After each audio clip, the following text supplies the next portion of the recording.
detail. Before Dr. Oz got confirmed in April, Steph Rand was acting administrator for 4 months. Okay.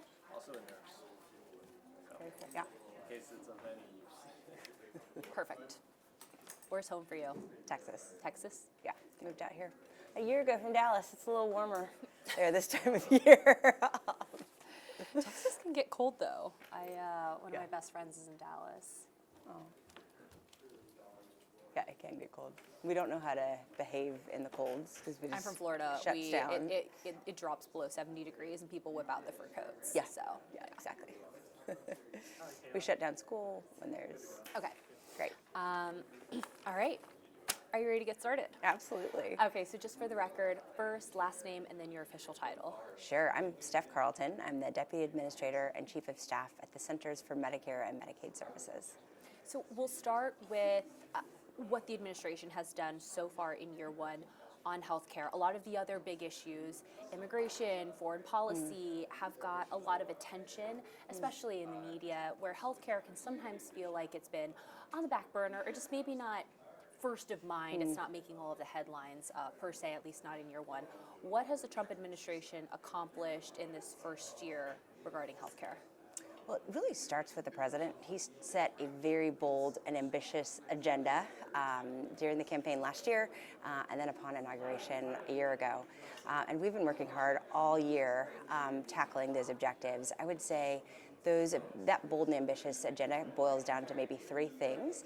Tackling fraud, waste, and abuse so that dollars taxpayers are sending to Washington isn't wasted, but it's going to the most vulnerable programs that are so important for Americans. Second, he set a bold agenda about just around affordability of healthcare. We have an incredible healthcare system in America, but it's so expensive.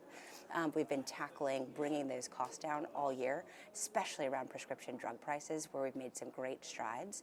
The president believes strongly that Americans shouldn't be footing pharmaceutical bills for the rest of the world. We need equal partnerships and investments from other westernized countries. And so basically he tasked us with an impossible task, which is to get most favored nation pricing for prescription drugs in America. One of my colleagues, Chris Klump, who leads Medicare for us, really led those negotiations. And 16 out of the 17 drug companies that are the top drug manufacturers in the United States have now signed agreements with us to bring those drug costs down. And the last one is really, really close. The last area I'd say the president set in a bold, ambitious for us is just around making Americans healthier. We have a great healthcare system when you get sick, but we're missing some of the fundamental parts in our system that help you stay healthy and live a full life with your family and your communities. So everything we've done is really stemmed from those things. After the prescription drug prices, I think another big thing that we've really done is to tackle fraud, waste, and abuse.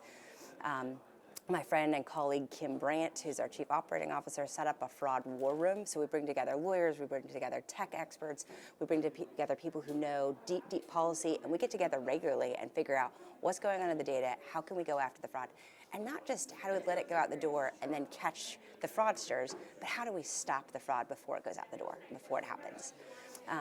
Give me the scope of what are you finding so far regarding the levels of fraud, and does that surprise you? Kind of where do we stand in that big picture? Yeah, I mean, let's just take Minnesota as a case in point. It's been in the news quite a bit. Minnesota, there have been warning signs and actually prosecutions and convictions for years. The Department of Justice has done a lot of work in that. We found out really early last summer that something really bad was going on, and we took action. The state just wasn't acting. We shut down one of the worst programs. It was a housing assistance program that the fraud rates, some estimate, were more than 50% in this. So we took action to shut that down late or early fall. And then followed up right after that, and there were 14 more programs that were identified as high risk. Those weren't our words. Those were actually Governor Walz's words. 14 other programs were high risk. So we started putting the state on notice and saying, look, we're not going to pay for this level of fraud anymore. You've got to clean up your act. And I would say in some of those high-risk programs, the fraud rates could be almost half. Dr. Oz and our Deputy Secretary, Jim O'Neill, did a site visit out to Minnesota last week, and it's bad. It's scary. And so we're taking immediate action. We want to address the immediate problem right now with those actions, saying we're not going to have American taxpayers foot the bill for that kind of fraud. We're also standing up a pretty advanced analytics tool so we can see where's the fraud going up with different providers, with different kinds of services, and how do we catch that immediately. And the other thing that we're doing is updating the CMS data systems, which are really old. Some of our Medicare data systems are more than 50 years old. Think about that for a second. And that's what we're equipped with to try to stop fraud. We need an upgrade and we need to modernize that. So those are longer term steps that we're taking that this administration, I think, is uniquely positioned to do because we've got so much tech expertise and folks who just want to come in and serve their country. And we are doing those kinds of longer term steps as well. How has working with the state of Minnesota been? There's a lot of political friction when it comes to right now the Trump administration and some of the leadership in the state of Minnesota, Governor Walz particularly. Is that impacting the ability to go after some of these fraud cases and allegations that you're seeing play out in the state there? I think the best way to answer that is some of the concrete papers and commitments we've gotten back from the state. So early December, we put the state on notice. We said, we're seeing this, it's got to stop. Send us your corrective action plan. It's very technical terms that saying, hey, we've got a problem. How are you going to go fix the fraud? So they sent a letter back to us at the end of December. The problem, they were saying some of the right things, but the reality is that it didn't have clear milestones, no accountability, no sense of urgency. Some of the things they were saying are going to take more than a year to start implementing. And we said, look, this has got to stop. You've got to take this seriously.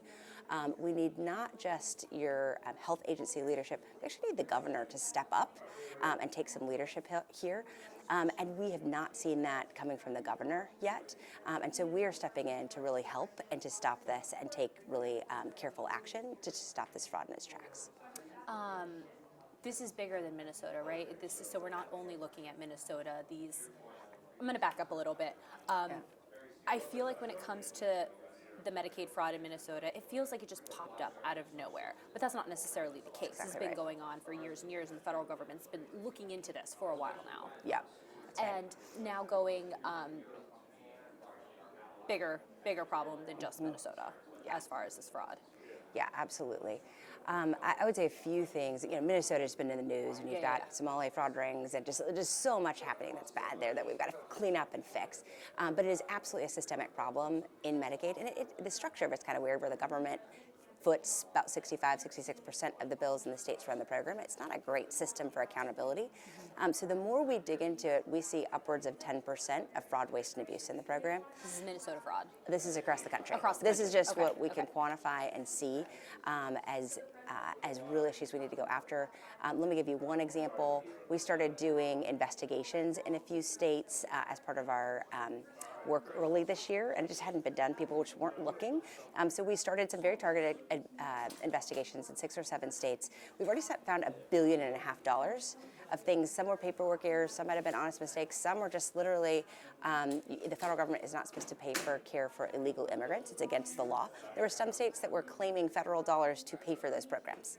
And so we found it, they realized it was against the law and stopped and are paying us back for those. And that's already $1.5 billion from just 6 states, as an example of the kinds of things we're seeing. And that's one of those Doge conversations, I think, that was happening months ago, that people weren't really understanding, and there was a lot of pushback on, was this happening, was this not happening, because it's a little bit more of a complex, not necessarily black and white issue, correct, once you start digging into seeing what exactly was going on. That's right, and it's so important to get the details right. It's such a great point, because there are some things the federal government does pay for, like emergency services, and that's an allowable use of funds, so we have to be careful about that. We can do, but paying wholesale for a program for illegal immigrants is not something that federal taxpayers should be doing, and that is against the law. So kind of parsing out the details there takes some time, but our team has really done that diligence to say, here are the facts. Here's what's going on. This has to stop.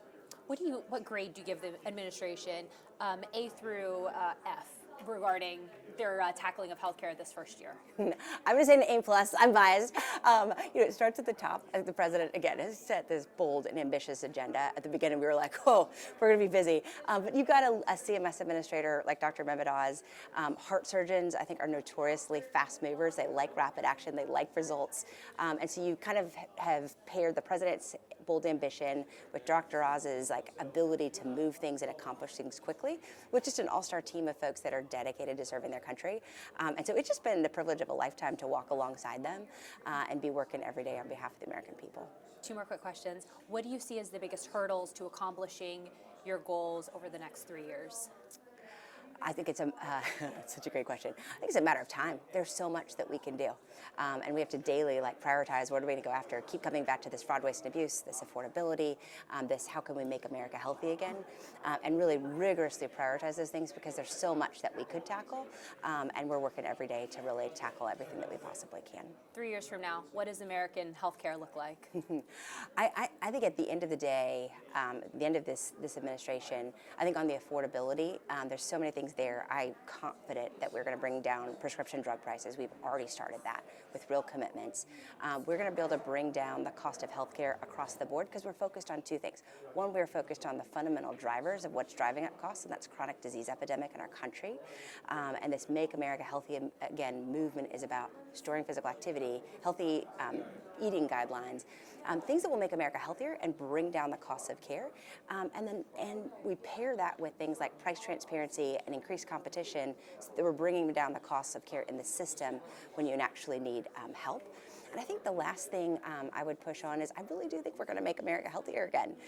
Just broadly, we're seeing things like the new dietary guidelines. We're going to start to see movement in how things are changing behavior and how we're equipping Americans to take better control over their own health and make the right decisions for them and their families. It's all tied together. It's all tied together. All right, Stephanie Carlton, thank you so much. All right, thanks for having me. Perfect. All right.